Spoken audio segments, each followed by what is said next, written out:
I often hear leaders remark that collaborative time is established for teams in their schools, but they are looking for ways to ensure that time is meaningful and focused.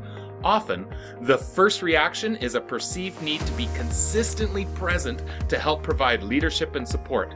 However, when effectively established, focus for the time can be accomplished without the need for a leader to micromanage or devalue the professionalism of those around the table.